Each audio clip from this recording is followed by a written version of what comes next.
Hey everybody, welcome to the Social Media and Politics Podcast, bringing you expert insights into how social media is changing the political game.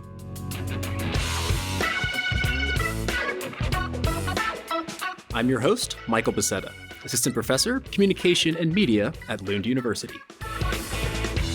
Remember, you can follow the show on Twitter at SMNP Podcast or visit us on the web at socialmediaandpolitics.org.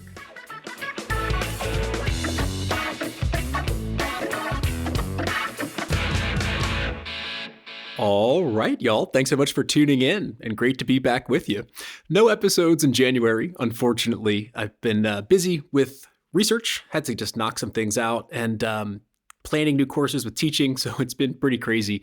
Not to mention moving apartments, so you may be able to hear the acoustics in here aren't the greatest because there's nothing on the walls, but I'm working on getting some acoustic foam in the next couple months and trying to pad out a little studio. So just to say that things are back on track, I hope. We'll see what the Year of the Tiger brings. But on to the topic of today's episode, which is on the effects of mobile news consumption on political learning and behavior. And my guest to break this down for us is Dr. Jakob Ohme. He is a senior researcher at the Weizenbaum Institute for the Network Society in Berlin.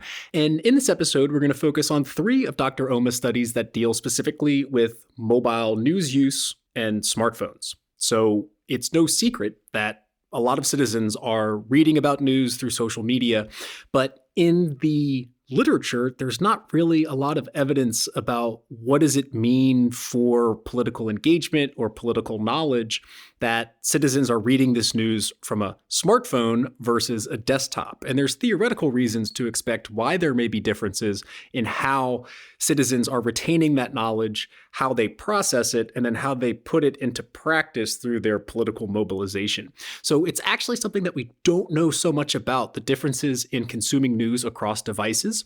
And so the first study we're going to discuss examines exactly this in a controlled experimental design, basically creating a fake scrollable Facebook newsfeed, mixing some political posts with some non-political posts, and testing citizens' recall of what they learned from those stories across a smartphone and a desktop computer.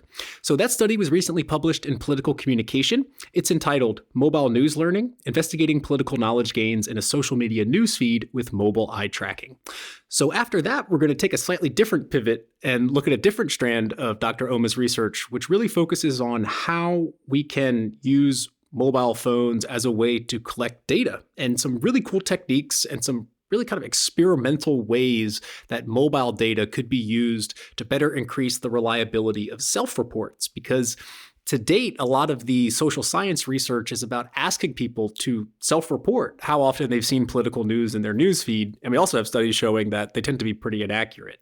So Dr. Ohme has developed some really cool ways to have citizens take surveys about their mobile news consumption patterns actually through their mobile phone, and also really looking at completely accurate information using iOS's screen time feature, where citizens can screenshot their iOS screen time history and send that to researchers as a way to get around some of the inaccuracy of self-reports. But of course, whenever you're dealing with people handing over their private information, there may be sample biases in who's likely to do that. So I think even if you're not a researcher, it's interesting to hear about what are some of these methods for using mobile phones to collect data, and also what do we know about the people who are more likely to donate their data.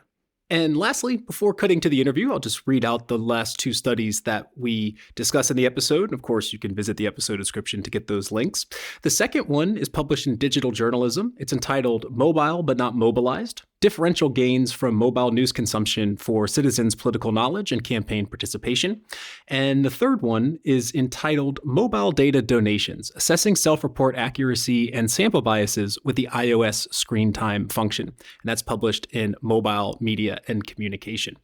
But without further ado, let me turn it over to Dr. Jakob Ohme to tell us all about it. Again, he is a senior researcher at the Weizenbaum Institute in Berlin. Dr. Ohme, thanks for taking the time out, and welcome to the Social Media and Politics Podcast. Thanks for having me, Michael. So, to start out here, I'd like to ask you about your research interests in studying mobile news consumption. I mean, clearly the smartphone is one of the most common ways that people access news nowadays, and so it's important to study for that reason. But at a more academic level, what can studying news access through smartphones teach us about citizens' engagement with politics more broadly? Yes, that's a broad question, apparently. And I would say there is a substantial point to it, and also a methodological point. From the substantial point, I think if we think about that exposure to political information, but also political engagement more and more happen in the digital space, a good amount of this actually happens via mobile devices. And this has been increasing over the last decades, I would say. So this presents a shift in our exposure environments. And if we then kind of think about that research shows that exposure to political information, it's important for functioning for a political system because people need to be informed. And at the same time, we know that holding political information is kind of like one of the main predictor of any type of political activity among the citizenry. This clearly says that if the opportunity structures and the quality of being informed changes with the access to mobile devices, we would be in a whole different situation looking at this relationship between information exposure and political activity. So this is why I think it's important to focus on this point, because it's a rather big shift that we are noticing and experiencing. And that's why we should kind of know more about in what direction this actually brings us when it comes to news exposure and political engagement. Definitely. And I know that was a tough question to start out with. It was broad, but I want to kind of start broad and focus on more kind of specific aspects of your research. Because I think one of the really cool things is that not only do you study how the use of smartphones affects news consumption, you also use smartphones as a way to collect data on mobile news consumption. But before we get into the data collection aspect, let's dive into how reading news on a smartphone might affect citizens' political knowledge. So you recently conducted a study that compared political news exposure on a smartphone versus a desktop computer to see whether there were differences in how citizens gain knowledge across devices. So could you start out by explaining the key aspects of a smartphone that might influence how we learn from news relative to reading news on a desktop? Yes. So that's kind of like one of the, I would say, core questions in the mobile communication field and community to kind of like figure out what is actually different when it comes to mobile in general. And I kind of like took on this question for mobile news consumption and let's say effects, and in this case learning.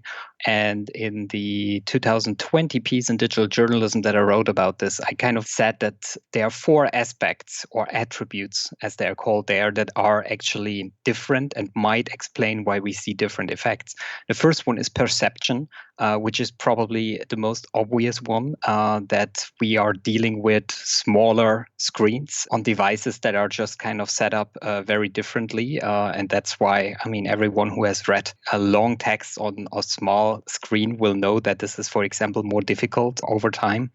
The second one is the proximity in terms of first the habitual use that you have on a touchscreen. So you kind of like use this device differently than what you would do with a desktop PC, obviously, because usually you use a trackpad or a mouse or whatever, but you do not kind of like have this thumb swiping that we continuously do on these devices. But then also proximity in terms of that anything, not only news, can reach us constantly, but this also means we can reach anything and anyone in a lot of cases constantly because we have the smartphone right next to us or in our pockets or whatever. The third one is location, the situative context, if this is the correct way to say it. They are just very, very different. Like rarely you sit with a desktop computer in the metro and kind of like read the news. But you do this with a smartphone in all different locations. And we know very, very little of what location actually does to media consumption, attention, processing, and learning. And since there are also various locations you can start studying, this kind of like gets even more complicated. There's the study by, I think, Chaffee and Schleuderer from 86, where they kind of like looked into differences between the living room and the bedroom when it comes to TV and already made an argument that effects might be different there and attention might be different for obvious reasons. But so with mobile, this goes even a stretch further. And then there is the fourth one, which is time, which basically means we are using this under very different time circumstances, either with a lot of time on our hands, for example, while waiting for something, or under a lot of time pressure, snacking news, being on the go, which is also some attribute of mobile consumption. And the fifth one that I would now add, and that I didn't add back then, is the interconnectedness on mobile devices. Because if you think about what you include on one device, I think the smartphone outnumbers a desktop PC in terms of how many different applications and for how many different purposes this device is used. So maybe to end here with these 4 or 5 attributes that can explain why learning might be different on a smartphone compared to a desktop. Yeah, I mean, it sounds so obvious when you hear them, when you lay them out that way, right? I think all the listeners can identify with, obviously these are different devices than how we might access news on a desktop. So I think those are cool arguments for why the device matters. But then there's also aspects of the news coverage itself. And here you make a distinction between episodic and thematic news coverage. And for our listeners tuning in, maybe without a background in media studies, could you recap the difference between these two media frames and how they might matter for learning news across devices? Yes. So first we wanted to focus in the study on the device differences, obviously, but then we also thought, well, it might also be possible that there are content differences across devices because, and that's kind of like coming back to the original argument, it might be more difficult to extract some information from a smaller screen than it is for others. And we use the two different frames, an episodic frame and a thematic frame. And episodic framing basically means that they are often perceived as less complex by readers or viewers, and they focus on specific events and individuals. So kind of like a personal interest frame could also be a way to understand what episodic basically means, but it's very much on specific events and individuals. It includes people, for example, when you want to bring it down to that kind of level. And in comparison, the thematic frame puts events mostly into context. It provides in-depth information that are often perceived as more complex. So that's the main difference between these two frames that we wanted to test. And what we basically assume is that they differ in the complexity of what people actually perceive them to be. And there is good research, not heaps, but good research to kind of like say that this is the case. So these differences then matter because first, episodic frames may be better in attracting attention than others. So we kind of like all know that any human interest story usually sells better and attracts more attention. And even for political news topics, this is the case, right? This is why we have such a strong focus on persona. This is why we watch the chancellors and the presidents meet like in Washington today and not care so much about what the other stuff is basically doing in the background. And then the second assumption was that episodic frames may be perceived as less complex, and therefore users may be able to process and store information better. So in the first place, they might attract more attention, but in the second place, information from these posts might also help people to learn from the information. So we've got the arguments for why the device matters and then why the news frame matters. But none of this matters if we don't actually look at the news in the first place. So this brings in the role of visual attention, which can get complicated on social media because of the way we scroll through feeds. So why is visual attention important, and especially in the context of a digital scrolling environment? Yes, good question. So I think the overall answer is digital platforms have fundamentally changed the way we experience news nowadays. And the mobile component is maybe one part of it, but especially this endless scrolling through news feeds that we all, I guess, more or less engage in, has transformed news exposure into a constant skimming of headlines, while engagement with full articles or videos becomes much less important. And you can see a couple of studies looking into this. We have conducted one 2000 17 with the German Bundestagswahl, so the federal elections here, where we showed people a newsfeed with 100 posts from the same day. So they had a news value, a certain news value at least, and people only clicked on 4% of those posts, and the average visibility time on their screen was 3.6 seconds per post. So that's the average. This basically means a lot of posts go more or less unnoticed. So if we do not dedicate visual attention to any information, we cannot learn anything from it. We cannot do anything. We also do not forward it or like it or whatever you're interested in. So this kind of thumb stopper, if you want to call it like this, which post is a thumb stopper when you scroll through it and which is not, is very important to focus on. And I think we have differentiated between first level and second level selective exposure. So saying, okay, the first level is basically when you are on the news feed and when you scroll through information, but this would also go for any news website. And the second level is then deeper engagement, reading a full article, watching. And I think we are very much headed towards a strong focus on this first level exposure, while the second level of exposure becomes less and less pronounced. Right, because you could be looking at your phone without actually looking at the concrete things on it, right? Exactly. And so to mimic the social media environment, this kind of endless scrolling, you and your colleagues developed an eye tracking experiment that examined citizens' political learning using a mock-up Facebook newsfeed. Could you break down the design of that experiment in terms of how you tested the effect of devices, news frames, and visual attention on political learning? Yeah, sure. So first of all, this study was conducted together with my good colleagues Eva Mazowska and Cornelia Motis.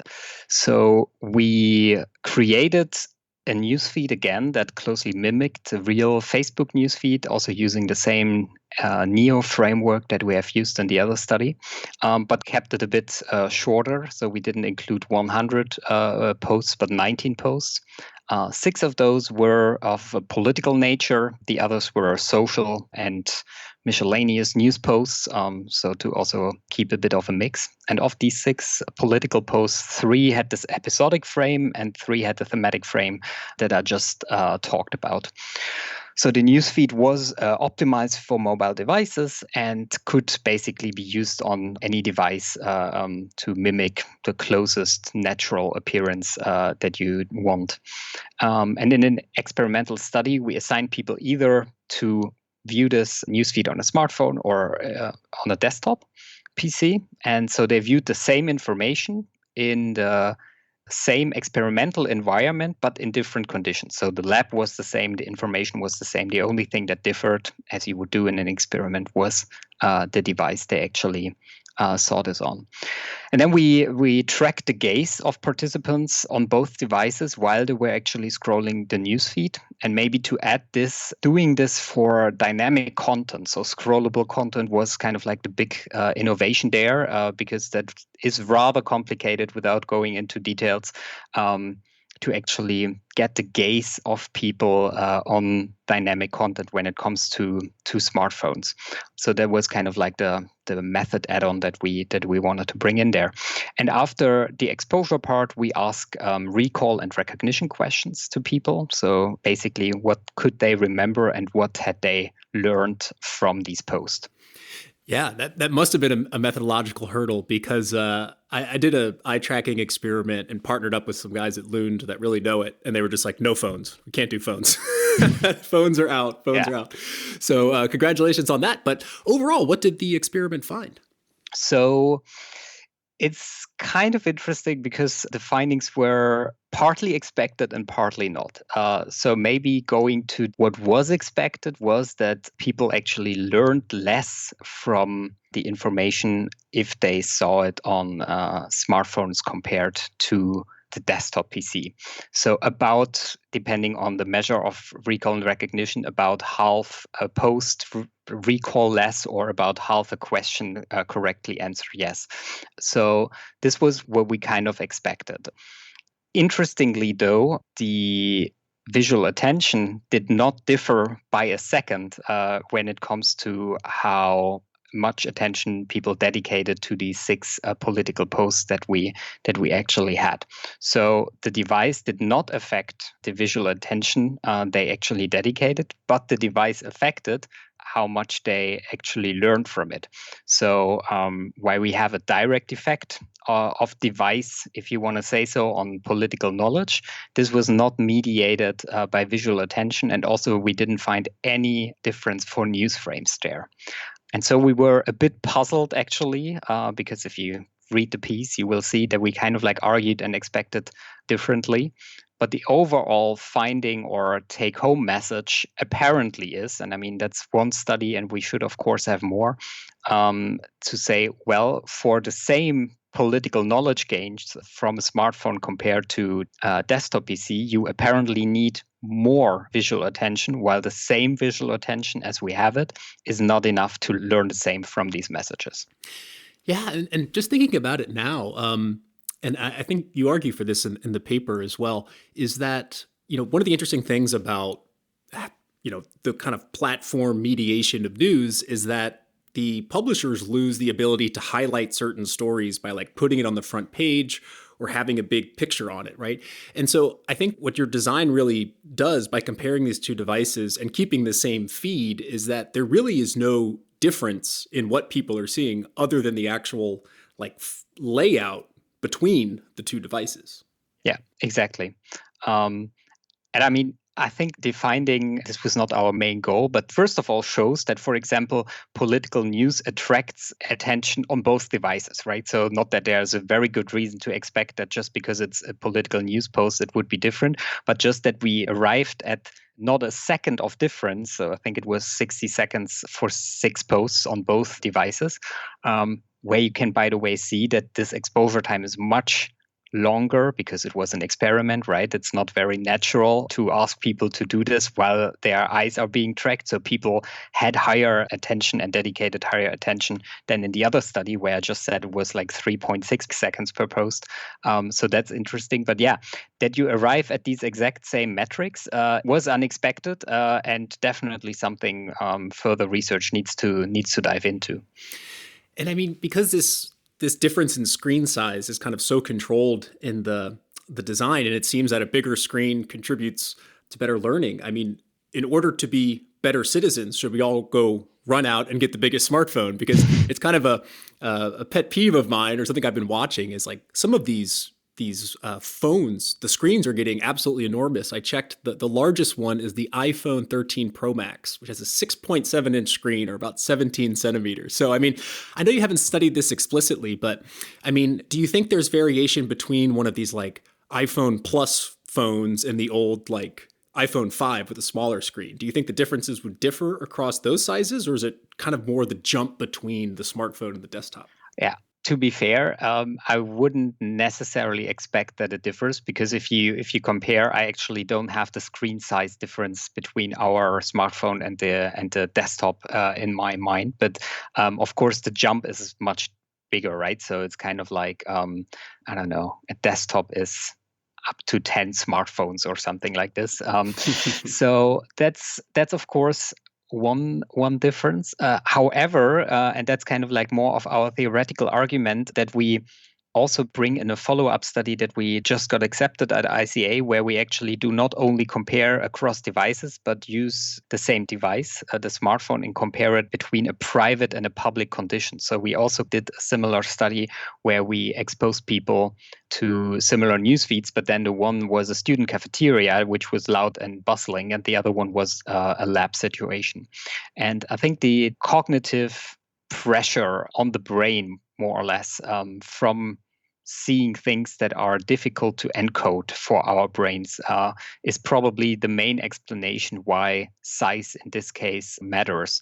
And I can imagine, probably not with the study design that we have, but that you would see differences between like a very, let's say the iPhone SE, the old one, which was kind of like, I don't know, 4 point something inches, and 13 Pro Max, maybe because people would see that this is a bit easier to kind of like read on these devices. So over a greater number of posts. And over time, this might actually make a difference because people have an easier time to extract information there. And we know extraction is the first part for actually storage and retrieval of information. So it could be, but I would expect that the differences are rather small. Yeah, or even sometimes you see, older people with worse eyesight, they blow up the text of their phone so big. Yes. Maybe, there's so many things we don't know. And I mean, Yeah. I think it's really cool that you're researching this and comparing it to, kind of moving from the desktop into the smartphone. Research is really lacking in that area. But then what's also cool about your research is you actually have been using smartphones as a way to increase the accuracy of what we know about how often people access these. So, let's switch over to how you've been using smartphones as a way to collect data on mobile news consumption. And you first tested this out through a smartphone media diary, which you tested during the 2015 Danish national election. Can you describe what you were interested in researching there and the idea behind developing a smartphone media diary? Yes, this was part of my PhD project, and it was kind of a larger study where we used this smartphone media diary through, I think, 3 panel waves, and one of them was around the Danish national election, which is what we reported in one of the pieces. So the basic idea back then, and I mean, it was started in 2014, so lots of arguments are not that new anymore, but was that we know very little about social media usage. So my focus was on digital news use, and social media was the big black box. It kind of is still, because we know very little about exposure. And we kind of like use the argument to say, well, it's short term, it's very difficult for people to recall, and basically mere exposure measures of platforms don't do the trick because they tell you very little what people actually get. And back then, we also knew very little about how much political information from the full media diet people would actually get on these platforms. So we wanted to get closer to this by daily assessing the types of information people have used. So this was kind of a full media diary, but we focused with the highest granularity on different types of social media posts coming from news media and political actors and friends and family and so on and so forth. So we kind of like went down on this level and have asked people for 35 days and then had a better understanding on how often, first of all, and where their political information on social media was coming from. Right. And you're right that back then it was a black box, still kind of is today. But one of the real challenges back then was, I mean, researchers were asking people to self-report. Like, how many posts do you typically see on Facebook in a week? How many of those are political? And so kind of, can you describe what the media diary was and kind of how it worked on the back end? Like, how did it work? How did you design it? And then how did you incorporate it into a research design? Yeah. So, I mean, first of all, this was also self-reported, as diary probably says, but we just did it on daily basis, which we thought back then was a good jump to get to a more granular level. But how did we implement it? So basically, we developed a survey that was optimized for mobile as well. So this was also done with a poll stand. People could even do this with text message invitations or install a specifically developed app. So we were aware that the app would bias our sample to a greater extent, and if we would also give people the option to just get a text message and click on a link and then do this in their mobile browser. But basically, we recruited people and this was a subsample from the full sample that we used because not everyone wanted to participate. And then people, basically, I mean, they got a couple instructions in the beginning and so on and so forth. But then basically every day at 9:45 p.m., which was right after the last major Danish news show, people received an invitation either as a push message or as a text message, as I said, and then filled in this very, very short survey where they could tick boxes of what they have actually encountered on this day or not. So this was the idea. We also had open-ended questions, but mostly this was predefined and in a way still self-reported. But I think the average duration of the survey was like 1 minute 30 or something. So very different from what we usually do. And yeah, we had very, very good cooperation rates, I must say. So we were all surprised on how well this actually worked. And yeah, this is how we then did it for about a year with different waves and kind of like getting back to the same people. And yeah, a couple of studies have been written on these data. So people are kind of winding down, getting ready for bed. They get a push notification saying, "Hey, what media did you see today? How many posts were political?" Exactly. This was the idea, to kind of like catch them at the right moment. We also did a pretest where we compared 8 a.m. in the morning versus 9:45 in the evening to see where response rates were higher, and the evening condition won by far. I can So imagine that. yeah, no, I think that was kind of the right decision to go for.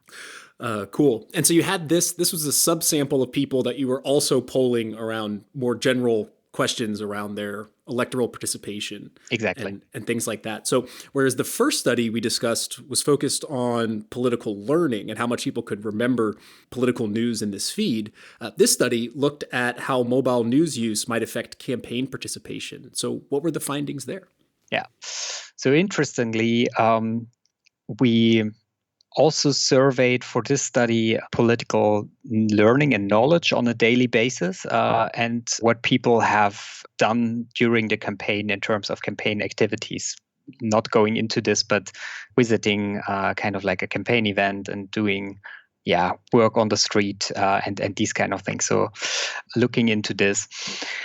And we took the rather straightforward distinction between people with high levels of mobile use and low levels of mobile use, which is not perfect because it's not very granular. And then kind of like looked at whether the amount of political news they got, which is usually expected to kind of have an effect on political participation. I mean, there are a lot of studies that argue and then also show this. And we kind of like looked into whether this was moderated by the amount of how much information actually is perceived on mobile devices compared to non-mobile devices. In this case, we didn't ask for any specifics there, and we didn't find an effect on political learning, which kind of contradicts the study we did before. But we did find that there was a small moderating effect of mobile use when it comes to campaign participation. So the people that actually had a lower consumption of mobile media, or kind of like got information, especially on social media, less from their mobile devices, had a stronger, or were stronger mobilized by this information compared to the people who had a higher use of mobile media usage. So that was the finding there, basically. And we only found this for campaign participation, while political knowledge was completely unaffected. So there we didn't find any effects that were kind of like pointing to device differences. Which is kind of interesting, right? I mean, you'd expect that the people who were consuming more political news during the day would be the ones more likely to be out participating, but it's actually the opposite, right? Yeah. Apparently, it's not the case. If we look at this, we also did a different study that didn't focus on mobile, but on the news snacking activities and people who are high and low news snackers. And we find that regardless of what type of political knowledge, high snacking predicts lower outcomes in learning. So apparently there is something to it that, high usage of mobile devices for political information leads to some lower processing. And in our case, we could at least show that there is a difference for campaign participation, that people with high mobile internet use were less mobilized by this information than for others, because probably the quality of exposure and the information. There's the study by Dunaway and Katie Searles and colleagues that kind of like show that people miss details on smartphones when they're exposed to it. So maybe they missed the mobilizing details that were in posts that they actually read. So I think the quality matters here. And in this case, at least this is the explanation of why this was less mobilizing. And I wonder too, because we kind of, I think, have kind of shut down the old slacktivist idea, right? That you feel like you've done enough by virtue of your social media activity that you don't do something. But it seems like that kind of could be going in that direction. Like if you feel that you're doing your civic duty by media snacking, all this low quality information, maybe you're less inclined to get out and canvas. Yeah. I agree. That could be one way of thinking about this, and the idea, because that's what you also have to keep in mind, right? The exposure opportunities, they increase because you can get more information than you could in a pre-digital environment, for example, because you have it at your palm and can access it whenever you want. However, if this kind of like leads to only snippets of information and no deep processing whatsoever, then this is not necessarily helpful. So while the opportunity structures change and the opportunities increase, this doesn't mean that the quality increases at all. And I think we are at a tipping point, at least, to think that this might actually be the case. Interesting. So based on your experience using this kind of smartphone media diary, I mean, what are your overall thoughts about using it as a method in terms of its pros and cons?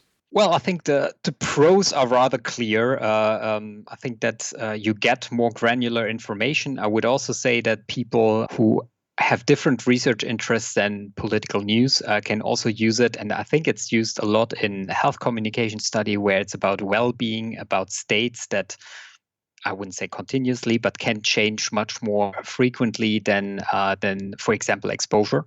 So you get more granular information, and we have also shown with test, retest, examination, and so on and so forth that this is much more reliable than if you use cross-sectional measures there. So in this sense, I think this is the main gain.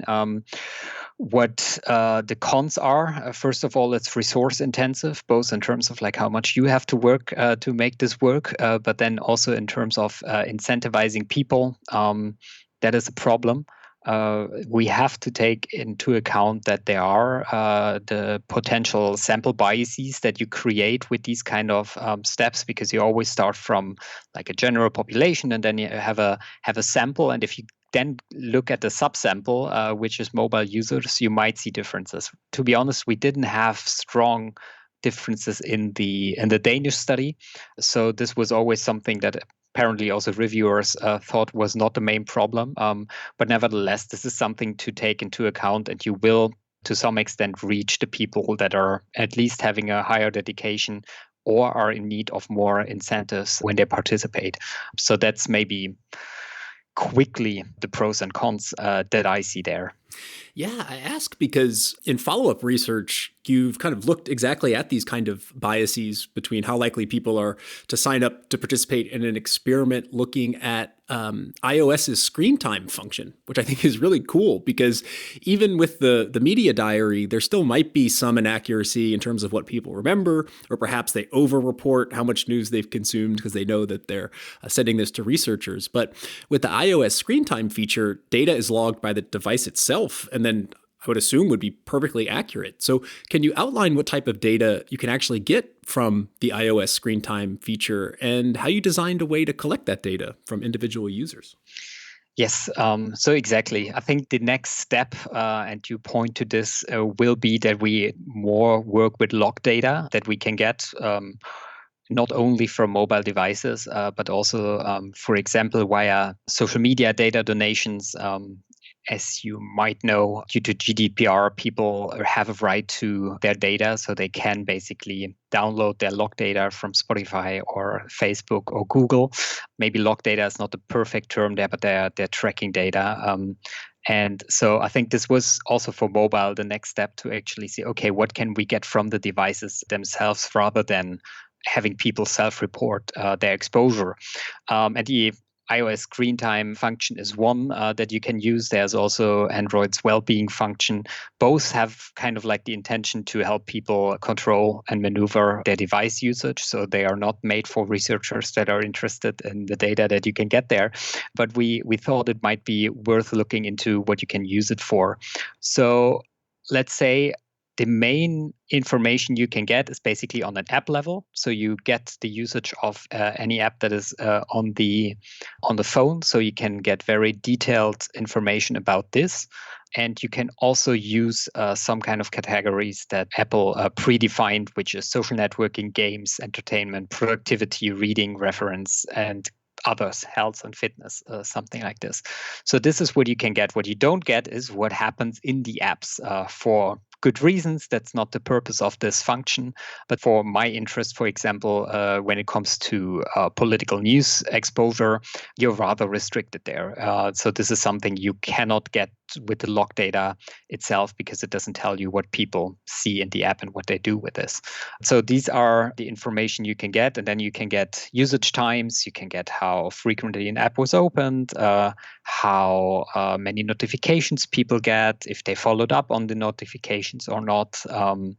And yeah, basically everything which is rather easy to log and not on a content level, that's information that you can actually see, and then you can compare across days, weeks, months. People who use it know it, that maybe there's a little push message coming sometimes telling you that your screen time use was up or down for that many minutes or hours compared to the last week. So these are all the functions that you can basically get there. Right. But it's not that you can actually like sync up and have that imported directly into a database, right? You actually had people take screenshots and send them to you individually. Yeah, exactly. No, that's I mean, there is no reason for Apple to kind of like offer such a function, although we would like it. It's apparently also possible if you jailbreak phones, but that's nothing you can ask the average participant to do. So yeah, we kind of like used maybe a bit of a detour by simply asking people to take screenshots, because this is a one-time thing that you have to do, because this is locked basically over a week or something. So then you just take screenshots of the weekly average, and then we extracted information from these screenshots. And I mean, there are a lot of different problems coming in there. First of all, get people to agree that they actually want to share these data because they can be private. There is dating app stuff in there and so on and so forth. Second of all, they need to take the screenshots and upload them to the right data storage, although this was, of course, in a part of a survey, but nevertheless, so you lose people there. And then you have these information, and then you also have to analyze them. And we didn't manage to actually do this automated. We were trying to do and have kind of like optical character recognition and getting this parsed so that this can be analyzed. But this was too difficult for the purpose of this project. However, colleagues from Amsterdam, Susanne Baumgartner and colleagues, they have managed to do something very similar with a sleep function on iOS, where there is some automated extraction of information. So this is kind of like not the optimal way we want it to be, but it's kind of a first step towards the road to data donations. And hopefully there will be some data donation packages also available from mobile device soon, because that's so far is nothing that GDPR covers. It's rather on the level of platforms that offer services, but not so much on the device level. Yeah, it seems so obvious, right? Use OCR to pull out the number of minutes, and it just doesn't work. It's a lot of work. I think it works, but you have to put a lot of time into this. And of course, you need to make sure that this also works, right? Because with every automated script, you need to get it right. And to kind of like avoid all false positives or whatever, you would just have to kind of like work a lot. So to anyone who's up for writing scripts on this, please let me know if you come up with something. And I think, as you mentioned, some listeners are probably shuddering at the idea of kind of taking screenshots of all the apps they've used and sending them to a researcher. I know when I've looked at this function, I'm like, oh my God, that many minutes on Twitter.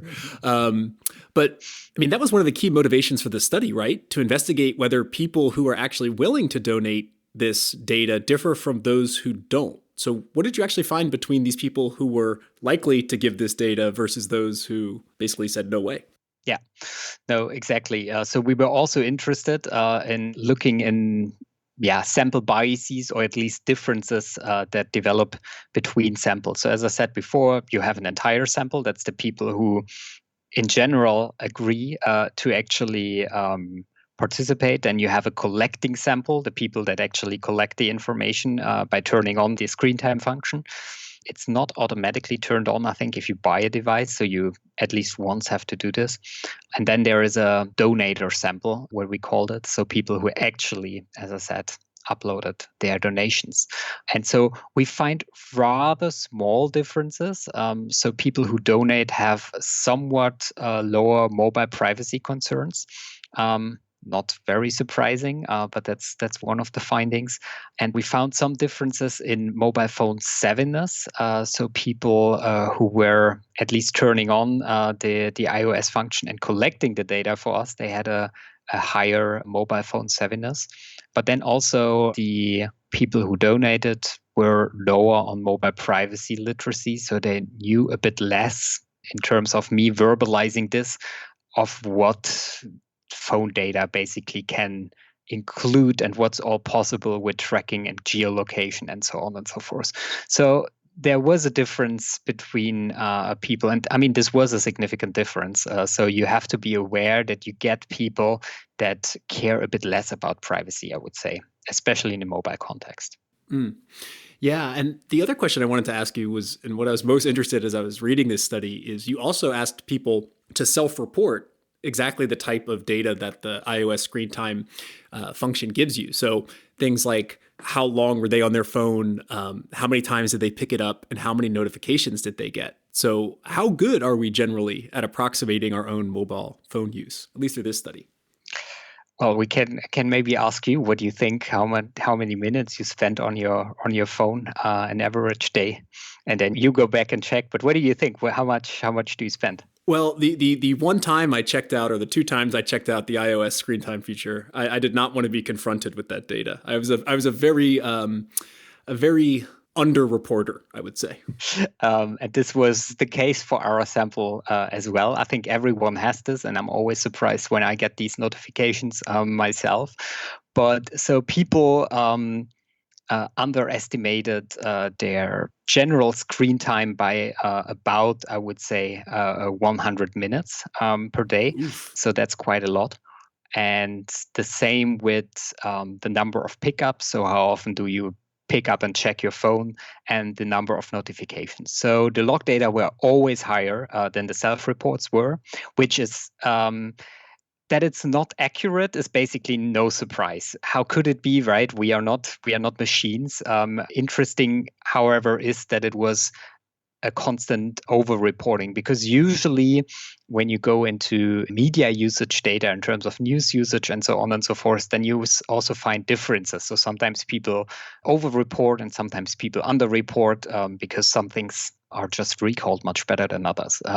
But here we had like a continuous under-reporting and the log data were always higher than what was reported. Yeah, and I think actually kind of connecting to the first study we were discussing, I would guess that I'd be better at getting closer to the amount of minutes I spend on the computer desktop versus the phone. Because exactly those things you mentioned, the proximity, the location, like you're just constantly kind of have this thing in your hand. Whereas at least I could estimate, I think, a little bit better how many hours I was sitting in front of the computer versus like the phone is just, it's always there. Yeah, that's a bit of the point, right? So on the one hand, people would always say, "Oh, this is super habitual," and you kind of like have this ingrained in your daily routines, like smartphone usage. That is true, but then on the other hand, it's just very, very difficult to guess, because you could maybe, I don't know, by getting up and getting to bed, there are some times when people most days use their smartphone at the same time, but for the rest, this is kind of like probably fluctuating a lot. While if you kind of like think about desktop usage, people use it for certain purposes. Usually this is work, and work happens in a certain amount of hours a day. So that's kind of like, not a surprise that this is easier, because it's longer time frames. It's kind of like much more focused work. This is also, if you would ask people how many minutes they spent reading the newspaper back then, since this usually happens in very habitual ways, people are much better in reporting this than they would be, for example, when it comes to smartphone use, where this is much more difficult. Yeah, I could definitely predict that my reading of a physical newspaper this week has been 0 minutes. You're such a digital native. So all this research you've been doing is really at the forefront of understanding how mobile phone use affects our political engagement, but then also really digging into, as researchers, what type of data can we use? How accurate is it? And I think all this is super interesting. So I'm going to end with another broad question here, which is about, taking stock of all the research you've been doing on mobile for years now. Where should this research be going in the future? Kind of what are the key theory and method challenges that we still need to sort out? Yeah, I think from a theoretical point of view, I think still the possible explanations for differences that I just outlined, they are still at the beginning, right? So I think when it comes to these 5 aspects that I mentioned, we definitely need to develop this further. And what I now experience when it comes to this visual attention part, the close connection or the interplay between device and cognition is at its early stages, I would say, and we definitely need to get better there. And you can also say, well, mobile devices is one part, but then think about the future, think about the metaverse that is coming or not, and any kind of virtual reality developments we will see. Cognition will play an immense role there as well. And I think this is one area where we need to get stronger to understand cognition processes better, and kind of like working myself through some of the studies there. I also saw that there is some research in this area, especially in comm research, but it's not extensive and it hasn't been updated so much. So maybe that's one theoretical challenge there. Yeah, and the methodological challenge is probably something that researchers only have a certain ability to solve. Of course, I still believe that we as field of communication will arrive at better answers to our research questions if we have like more fine-grained data. And I see that data donations and tracking are 2 potential ways to actually arrive at this higher granularity. But I also think that we won't have this golden solution. I don't think this will ever arrive. And if it does, then we are probably in times we rather don't want to be in right now. So I think linking different sources of data together, also smartphone data, where I can get something from, let's say, the log function. I can do some screen tracking, right? I'm not sure if people are familiar with the Screenome project from Stanford, where they kind of did continuous screenshots. So if you're scared about privacy, this is where it's getting interesting, but they kind of did continuous screenshots of people's phones and kind of arrived at what they call a screenome.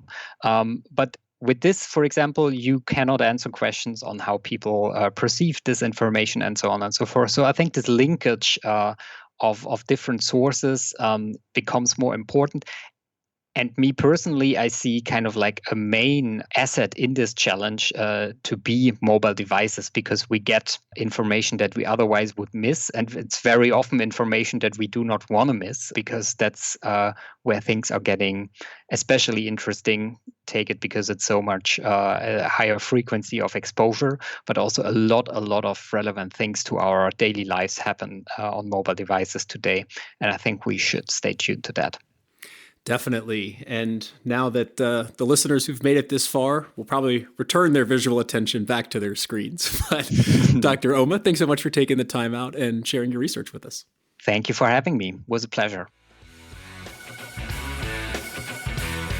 I've just been speaking with Dr. Jakob Oma, senior researcher at the Weizenbaum Institute for the Network Society in Berlin.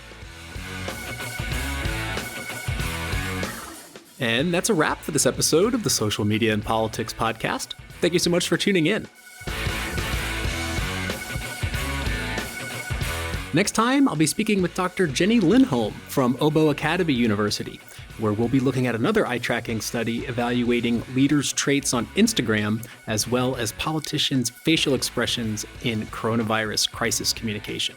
But until then, I'm your host, Michael Becerra, signing off from Malmö. See you next time.